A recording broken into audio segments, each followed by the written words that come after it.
మీరు ఏ జాతకం దగ్గరికి వెళ్ళినా కొన్ని మాటలు ఖచ్చితంగా చెబుతాడు. చెప్పనా? నేను చెప్పమంటారా? ఈ ఖచ్చితంగా వస్తాయి. నీవు స్నేహితులను నమ్మొద్దు. ఏమంటాడు? నువ్వు ఎవరితో పార్ట్నర్గా ఉండి వ్యాపారం చెయ్యొద్దు, నీకు కలిసిదా.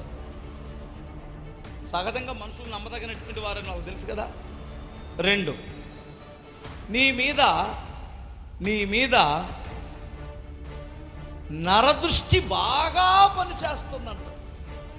వీడు చూస్తే పగలు చూస్తే రాత్రి కల్లోకి వస్తాడు. వీడి మీద అంట నరదృష్టి యమా పనిచేస్తుందంట. మొన్న ఒక ఆయన వచ్చాడు నా దగ్గరికి. ఏ పిల్లి బెగడానికి కండలేదు, ఇంట్లో తిండి లేదు. ఆయన వచ్చి, పాస్టర్ గారు ప్రార్థన చేయండి అన్న. చేస్తానులేండి అన్న. కాదయ్యా, నాకు చేతబడి చేశారంట. చేతబడి డబ్బులు ఎంత నీ దగ్గర అన్నాను. నా దగ్గర డబ్బులు ఎక్కడ ఉన్నాయ్యా? వయసు ఏమన్నా ఉందా? నీ నీ దగ్గర ఓపిక లేదు, వయసు లేదు, డబ్బులు లేదు. నీకు ఏం చేయాలని ఎవడు చేతబడి చేస్తాడు?